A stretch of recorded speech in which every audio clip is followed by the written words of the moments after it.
Buenas tardes a todos, ¿cómo estáis? Vamos a comenzar nuestra lección de hoy y hoy estaremos hablando acerca de la parte de el hombre, parte 1. El siguiente viernes estaremos hablando del hombre, parte 2. Antes de entrar en nuestra lección de hoy, me gustaría que hagamos un repaso del tema anterior, así por encima, que es el tema Dios que estuvimos viendo. Y bueno, pues como podéis ver aquí en la diapositiva teníamos pues tres subpuntos, ¿no? El primero es que lo primero que habíamos dicho es que Dios es el creador y sustentador de todo. Ahora, ¿qué quería decir esto? Bueno, pues que a diferencia del deísmo, por ejemplo, ¿qué es el deísmo? Pues es una filosofía que afirma que existe un creador de todas las cosas, ¿vale? Pero que simplemente ha creado y ha puesto en marcha el funcionamiento de todo, pero lo ha abandonado ni se interesa por ello, de manera que no es relevante hablar de él en la vida cotidiana, ¿no? Entonces, pues es un creador, pero no está envuelto en la vida de las personas. En cambio, lo que hemos visto que Dios no solo es creador, el Dios bíblico, el Dios judeocristiano es también sustentador de todas las cosas. Lo cual habíamos dicho quiere decir que es el que sostiene la vida y que todas las cosas funcionen correcta, adecuadamente, ¿no? Que nuestro corazón de repente no pare, no deje de funcionar, o que nuestras células del cuerpo de repente no se descompongan, o que la vida en el universo no cese de existir, o que las constantes que forman, que permiten la vida en nuestro universo, pues no cambien. En fin, cosas como estas, ¿no? Dios es el creador, pero también sustentador de todo. En segundo lugar, lo que habíamos visto es acerca de la esencia o naturaleza de Dios, ¿no? La esencia de Dios, cómo Dios es por sí mismo. Y en primer lugar habíamos hablado que Dios es uno en esencia o en ser y tres en personas, ¿sí? Dios es un ser con tres centros de autoconciencia. Habíamos hablado acerca de la Trinidad, si os acordáis de esa diapositiva, donde habíamos visto y explicado todo esto. Entonces, después también hemos visto que Dios es personal. De modo que Dios no es como pasa en otras cosmovisiones, ¿no? Pues, por ejemplo, ¿no? En el hinduismo, donde existe, pues, una concepción, aparte de los muchos dioses que tienen, una concepción de un Dios impersonal, ¿sí? Y que existe, que es como el todo. No es esto lo que afirma el cristianismo. Es un ser con el cual tú puedes interactuar. Es un ser que tiene una mente, una voluntad, unos sentimientos, un propósito en las cosas que hace, ¿no? Es un ser personal.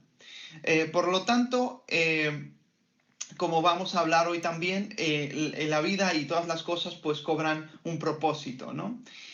Porque Él crea las cosas con un sentido y con una finalidad. También vimos que Dios es espíritu, ¿sí?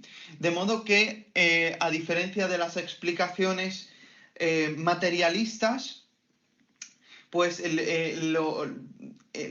todo lo que existe no es la materia, sino existe un mundo pues más allá, que es un mundo espiritual, y que el universo tiene origen en una mente incorpórea, ¿sí?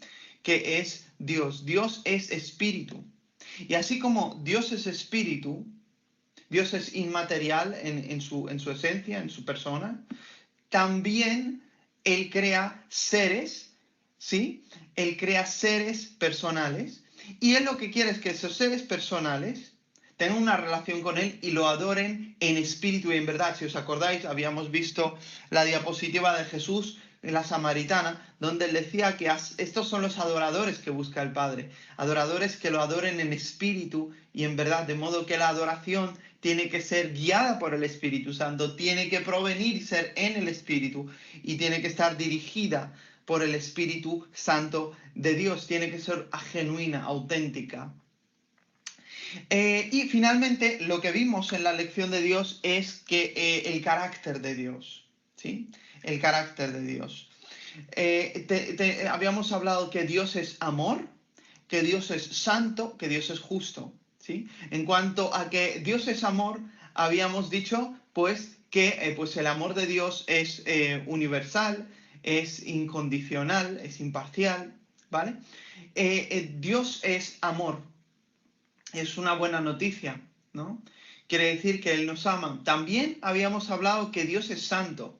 Ahora, santo no meramente en el sentido en el que estamos acostumbrados, ¿no? Alguien que no peca, ¿sí? Sino santo en un sentido, pues, mucho más profundo, que quiere decir que Él es distinto, alejado, ¿no? Él es separado de todo el resto de las cosas. Él es trascendente. Lo cual quiere decir que no existe nada como Dios, ¿sí? Él es único en su clase, único en su categoría, es incomparable con ninguna cosa contingente creada por Él. Aunque sean ángeles, aunque sean criaturas muy poderosas, nada se puede comparar con Él. Él es santo. Ese fue un sentido primario. El otro, pues, acerca de que Dios no puede ver, no puede tolerar el pecado. El pecado no tiene nada que ver con Él. Y habíamos dicho que a la vez que es santo, también Él es justo, ¿sí? Lo cual quiere decir que Dios va a hacer justicia y equidad y Él no puede tener por inocente al culpable, ¿sí? Puesto que Él es justo, el pecador pues acumula ira, ¿no? A causa de su pecado. De modo que si cuando el momento en el que pecamos acarreamos pues un juicio, porque Dios es el árbitro moral del universo, no puede tolerar la injusticia. Entonces, porque Dios es santo, resumidamente, no podemos tener nada que ver con, no podemos entrar al cielo como pecadores, porque Dios es justo, debemos ir eternamente alejados de Él porque elegimos una vida contraria a sus propósitos, a su diseño, pero porque Él es amor, Él sale a nuestro encuentro en Jesucristo y desea salvarnos. ¿Sí? Dios es un ser perfecto entonces, respecto a esto y respecto de lo que somos, vamos a pasar a la lección del hombre. Bien, pues habiendo hecho este repaso, vamos a ver aquí nuestra presentación. Entonces, el hombre, parte 1. Entonces, lo que veis ahí, ¿no? En el principio, en Génesis 1:1, en el principio Dios creó los cielos y la tierra. La Biblia arranca con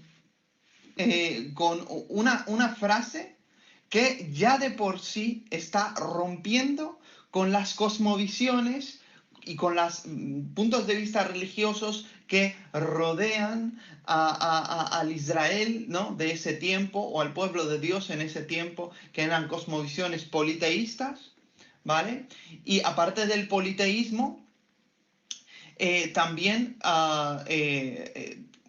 es esa idea, ¿no? De que detrás o sea, que los dioses, que no solo hay una cosmogonía, sino también hay una teogonía, de modo que esos dioses no solo crean el universo de una manera muy arbitraria, como con peleas y este tipo de cosas, ¿vale? Sino que además esos propios dioses tienen un origen en la materia. Es muy interesante. En cambio, aquí, ¿qué es lo que vemos? Dios es el creador absoluto de todas las cosas. Y el tiempo tiene un inicio.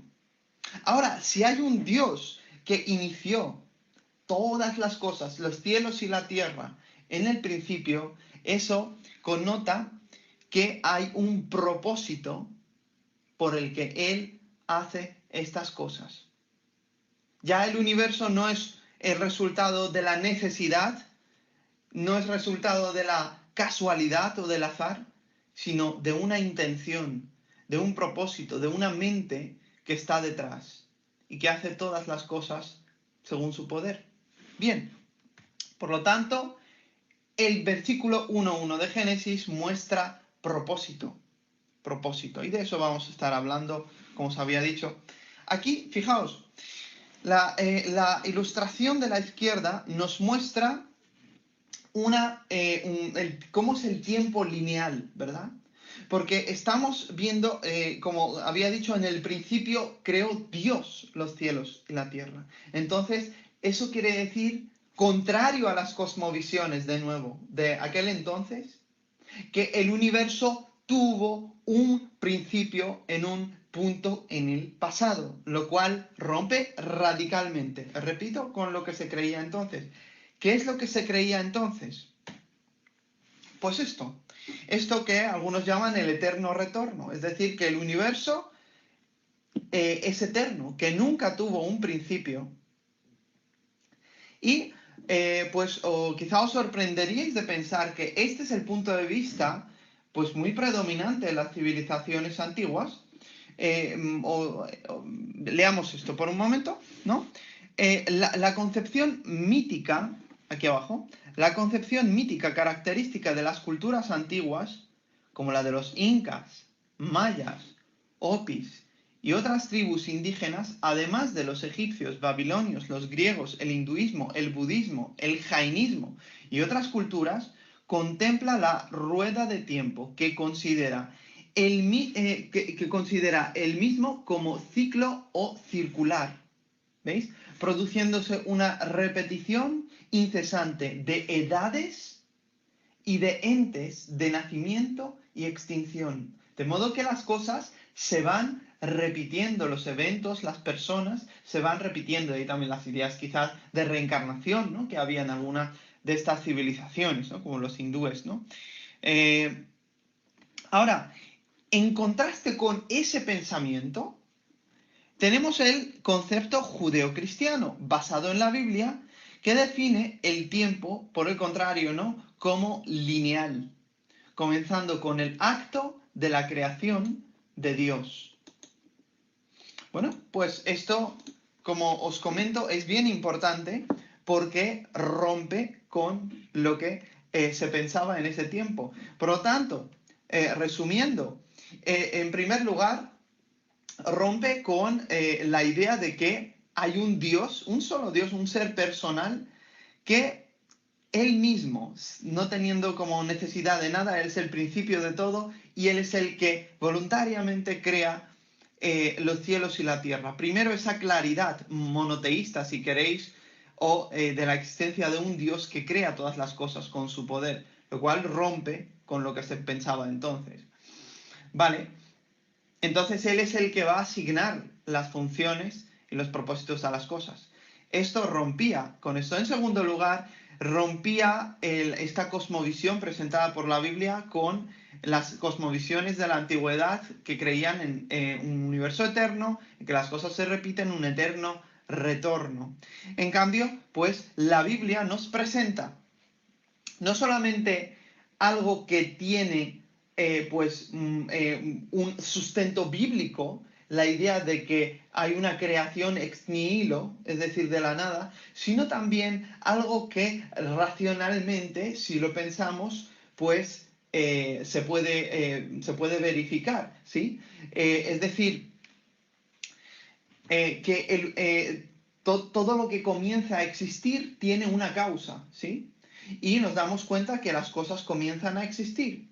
También nos damos cuenta que sería imposible, por ejemplo, llegar a hoy si el universo no tuviese un pasado finito, ¿sí? Es más complicado, más filosófico, pero la realidad, imaginaos el dominó. ¿Cómo llegaríamos en un dominó que va cayendo hasta hoy? Hasta este momento, el último dominó, digamos, si el universo fuese infinito, eterno hacia el pasado, pues nunca llegaríamos hacia hoy. Por tanto, es una imposibilidad metafísica, si queréis.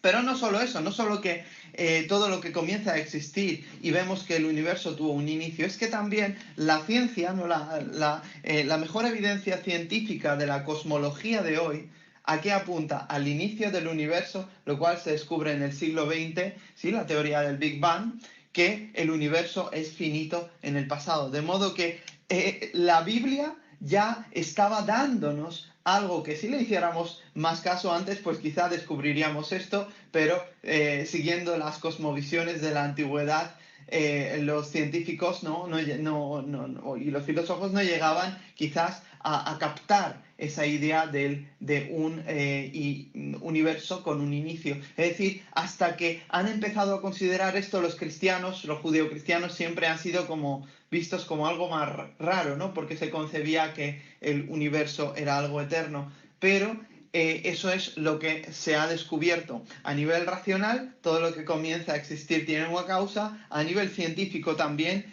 que el universo comenzó a existir en el pasado. Por lo tanto, vemos que el universo tiene una causa.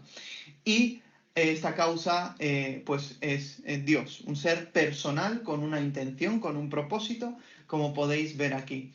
Y una tercera cosa en la que rompe, ¿no?, con esas ideas del pasado, es que pues asigna como un propósito para cada cosa. Mirad, eso es lo que Dios hizo en el primer día, en el segundo día, en el tercer día, en el cuarto día, en el quinto día.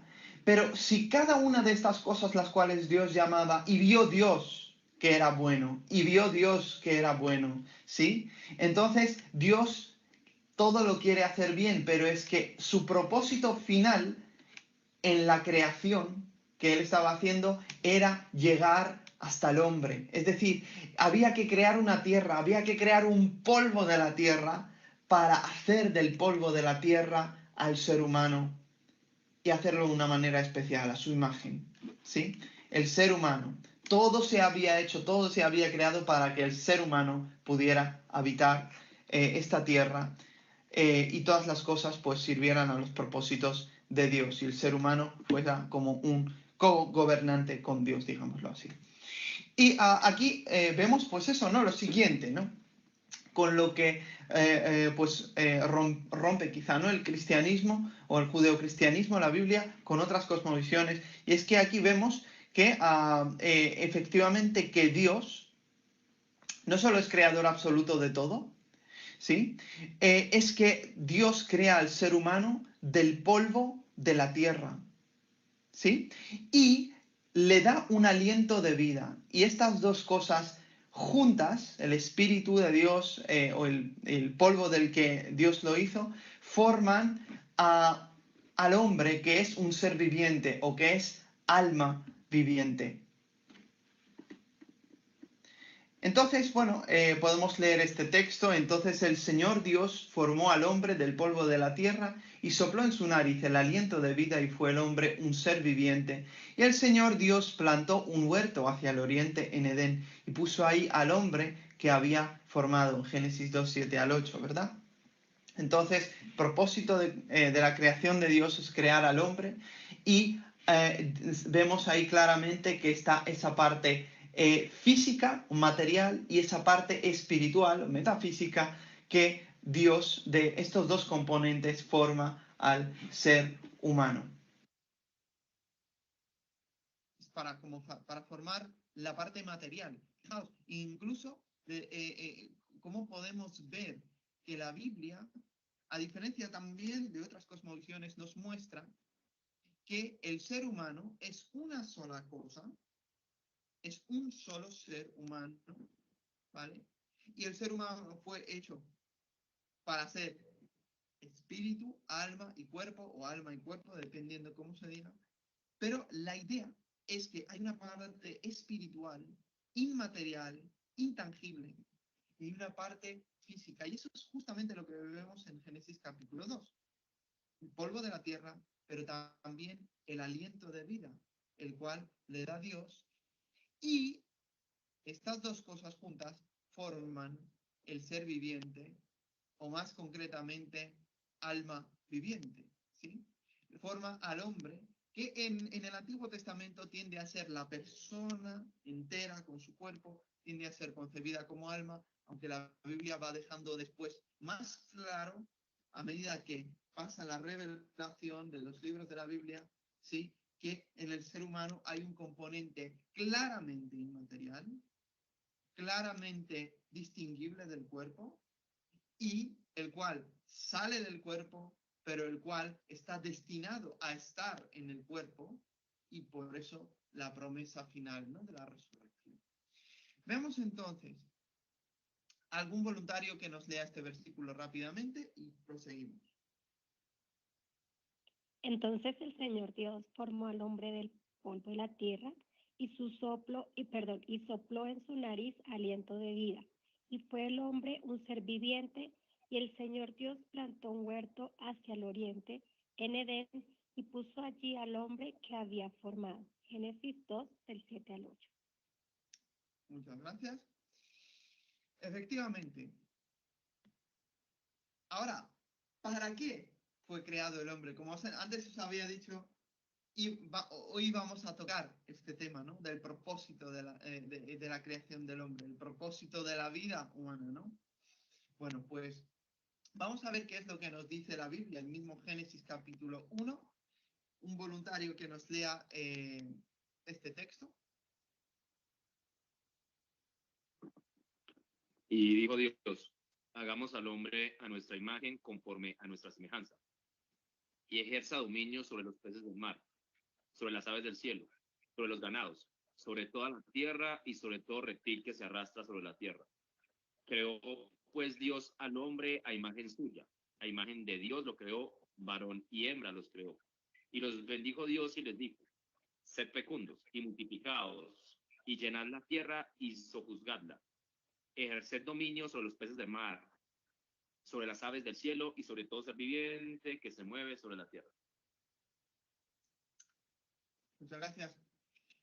Para aquellos que habéis leído Génesis capítulo 1, os habréis dado cuenta que Dios, cada vez que creaba algo, pues decía que vio Dios que era bueno, ¿sí? Y al final de toda la creación, que incluye ya al ser humano, que vio que todo era bueno en gran manera, ¿sí? Verdaderamente bueno. Entonces, Dios es bueno y todo lo que Dios crea lo hace para que lo muestre, para que sea conforme a como Dios es. Hecho con sabiduría, hecho con propósito, con inteligencia. ¿Sí? Pero no todo lo que Dios creó fue hecho a imagen de Dios. Si os dais cuenta, Dios quiere que haya criaturas libres, compuestas de espíritu, alma y cuerpo, compuestas de una parte inmaterial, compuestas de una parte material en conjunto, las cuales van a ser responsables, mayordomos sobre la creación de Dios. Y que esas personas, a diferencia de los animales y de las plantas, de otros reinos, van a ser criaturas racionales. Van a ser criaturas con una responsabilidad personal, moral, sobre las cosas que hagan. Entonces, todo lo creado es bueno, ¿vale? Pero las criaturas no llevan la imagen y semejanza de Dios aparte del hombre, de Adán, ¿no? Entonces, ¿qué significa eso de la imagen de Dios? Obviamente, pues Dios no se puede clonar a sí mismo. El hombre es finito, depende de Dios, es derivado, una criatura derivada, ¿no? Pero será una creación especial, según el diseño de Dios. Es como si Él dijera, ser como yo para llegar a mi imagen, reflejar mi gloria y mostrar mi carácter al resto de la creación. Bien, vamos a reflexionar sobre el concepto que tenemos aquí de imagen y semejanza.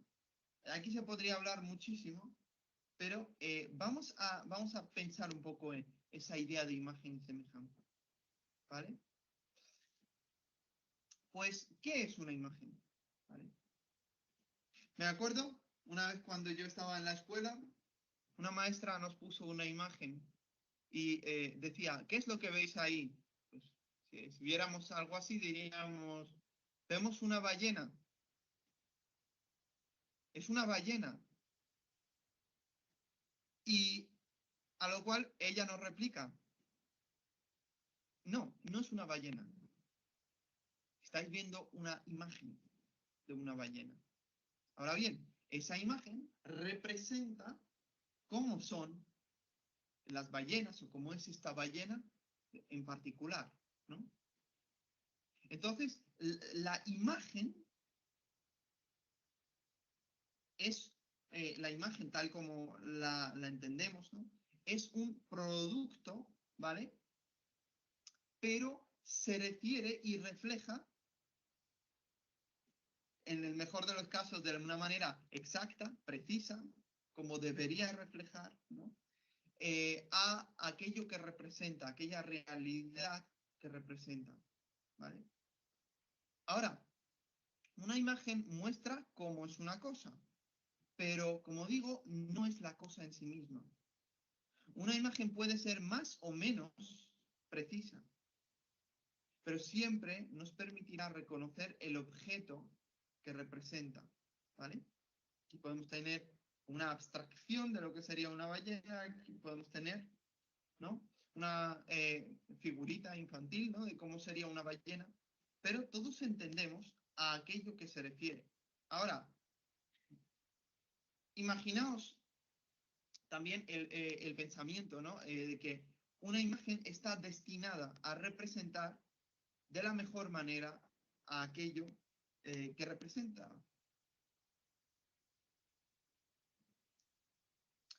¿Y qué de la semejanza? ¿Vale? La semejanza. Como podéis ver en este ejemplo, tenemos dos triángulos, ¿cierto?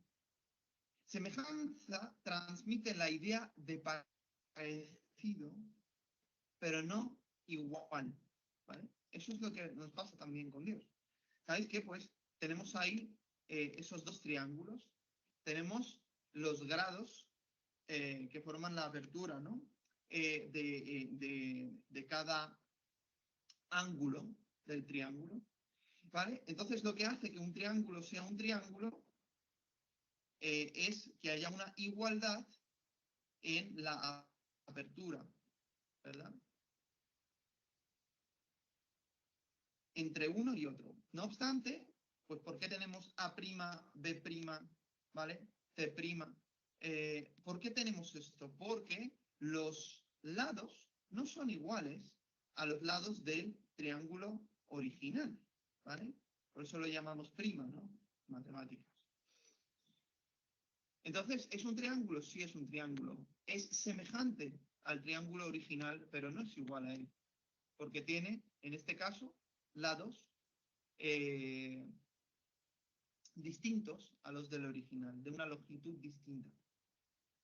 Ahora, el hombre es imagen de Dios. Fijaos, lo habíamos visto el otro día acerca de Dios, pero no tanto acerca del hombre, ¿no? Dios tiene mente, habíamos dicho, tiene sentimientos o emociones o sensibilidad y tiene voluntad. Cuanto a mente, se puede hablar de intelecto, se puede hablar de pensamiento, se puede hablar de mente. En cuanto a emociones, se puede hablar de sentimientos, sensibilidad. En cuanto a la voluntad, pues es la capacidad de decidir, ¿no? Ahora, Dios, a quien descubrimos ya y habíamos visto que el Padre, el Hijo y el Espíritu Santo tienen las tres personas que forman el único ser de Dios, la esencia de Dios. Cada uno posee estas características de lo que hace una persona. Por eso decíamos que es triuno, es tripersonal, un solo ser. Pero Dios hace al hombre a su imagen, de manera que el hombre lo refleje. ¿Estamos de acuerdo?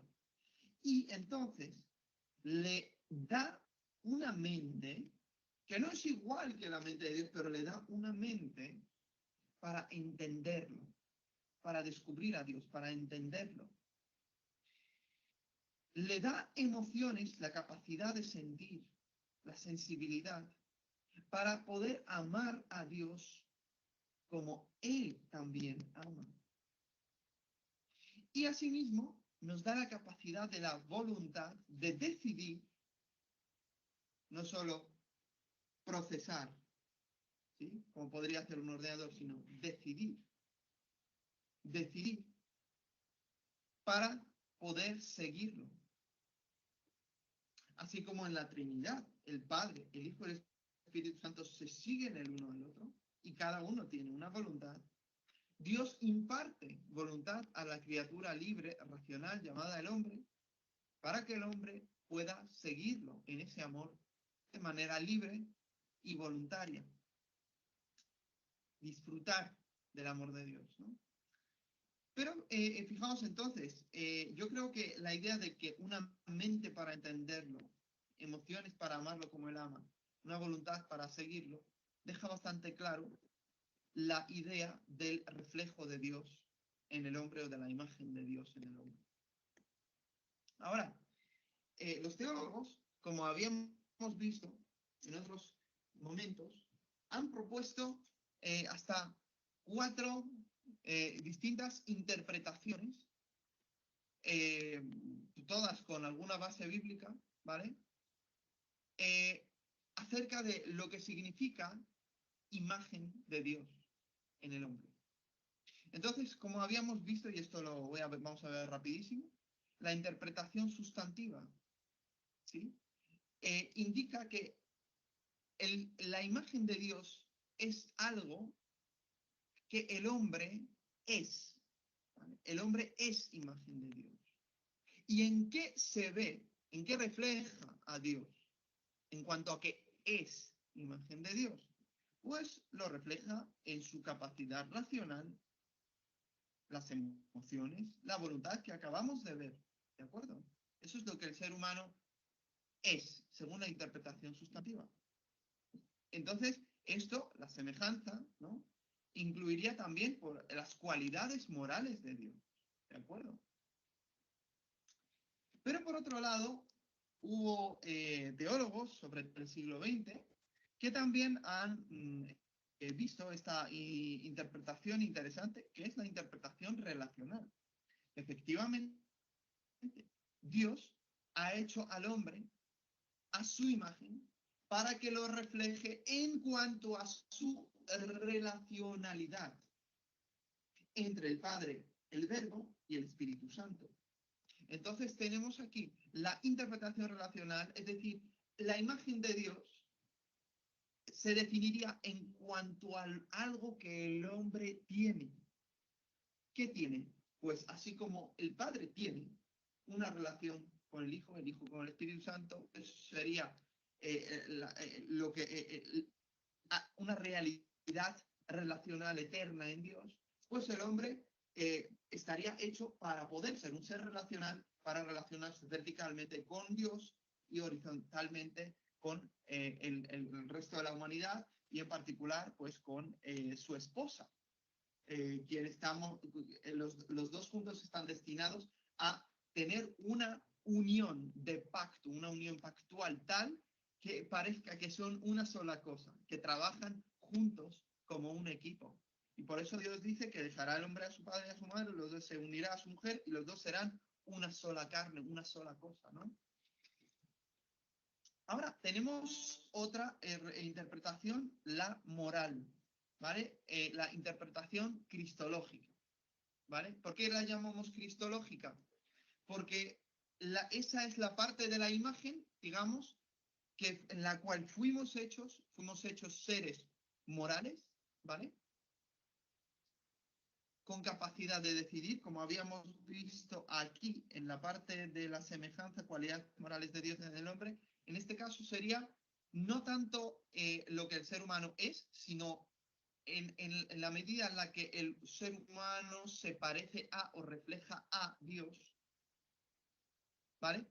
Aquel quien es la imagen misma de Dios. Entonces, ¿quién es la imagen de Dios? Según lo habíamos visto en la otra sesión, era Cristo. Cristo es la imagen del Dios invisible. Por lo tanto, en el momento en el que Dios nos crea a su imagen, nos crea a la imagen del Hijo, a la imagen del Verbo, ¿vale? ¿Quién es la representación exacta en su comportamiento, en su moralidad, en todo? ¿Sí? Es la representación exacta de quién y de cómo es Dios. Así que nosotros la teníamos, la perdimos con la caída y la vamos recuperando en la santificación, la transformación, de la cual habla Romanos 8, 29, que nos predestinó para que fuésemos hechos conformes a la imagen de su Hijo Jesucristo. ¿Veis? Imagen de su Hijo Jesucristo, es la interpretación cristológica. Y finalmente tenemos pasajes que apuntan a una interpretación funcional. Es decir, que la imagen de Dios ni es lo que el ser humano exactamente, no es, la imagen no es algo que el ser humano es, ni es algo que el ser humano tiene, ni algo que él refleja o se parece a, sino los defensores de esta interpretación alegan que el ser humano, la imagen de Dios es algo que el ser humano hace, ¿sí? Que es representar el gobierno de Dios. Es una vocación real, una vocación de los seres humanos como representantes, virreyes, ¿no?, de Dios, agentes de Dios en el mundo, para llevar la extensión de su gobierno y de su reino y representarle ahí a donde vayan. Muy bien, todas esas interpretaciones tienen apoyo bíblico, pero cuando intentamos hacer un todo coherente de ello, pues no tendría mucho sentido hablar de la capacidad de hacer o la capacidad de tener o de reflejar en sentido moral, si no tuviéramos una esencia, es decir, la interpretación ontológica o sustantiva que el ser humano es, ¿sí? Lo cual decíamos que es la razón, las emociones, la voluntad, para que el ser humano sea una criatura que pueda hacer el resto de las cosas, tener relación, parecerse a y llevar a cabo una misión. Es decir, es lo que llaman en latín conditio sine qua non, ¿sí? Si hay algo que está en el corazón de la imagen de Dios, es precisamente la esencia de lo que es ser imagen de Dios. Porque uno, si no tiene razón o mente, emociones, voluntad, no puede tener el resto de las cosas. En este sentido, como William Blake Craig lo explica, interpretación, yo lo he llamado interpretación ecléctica porque une distintas perspectivas, y él lo llama, él dice que el ser humano, la imagen de Dios, es human personhood, es la cualidad del hombre de ser persona, ¿sí? Porque Dios es un ser personal, como la habíamos visto, ¿no? Entonces, estos son los componentes, así como vimos en la interpretación número 1, efectivamente, la autoconciencia, ¿sí? La autoconciencia. No solamente una conciencia meramente, no podría decir, a lo mejor un animal tiene conciencia, ¿vale? Pero no tiene una capacidad de un pensamiento autorreflexivo, ¿no? No tiene una autoconciencia de pensar que piensa, ¿sí? Una capacidad de abstracción, ¿sí? De saber que él está aquí, que él piensa, que es un ente pensante, ¿sí? Racional. Entonces la autoconciencia, la racionalidad y el libre albedrío, que por supuesto incluye la parte de las emociones, obviamente, para poder tomar decisiones también, ¿no? Estas son esenciales para relacionarnos. O sea, si hay algo básico, serían estas. Estas son esenciales para relacionarnos y para funcionar de acuerdo a nuestra vocación. Fijaos, estoy utilizando aquí el lenguaje funcionar conforme a nuestra vocación, ¿sí? Sin la personalidad, en el sentido de personhood, es imposible reflejar el carácter del Creador, cuya imagen, ¿sí?, cuya imagen perfecta es Cristo Jesús, ¿vale? Por lo tanto, si queremos ver qué significa ser imagen de Dios en la vida real, sería vivir como Jesús de Nazaret. Ahora, Como portadores de la imagen de Dios, el hombre refleja a Dios. Esa palabra glorifica a Dios. ¿Pero qué significa glorificar a Dios?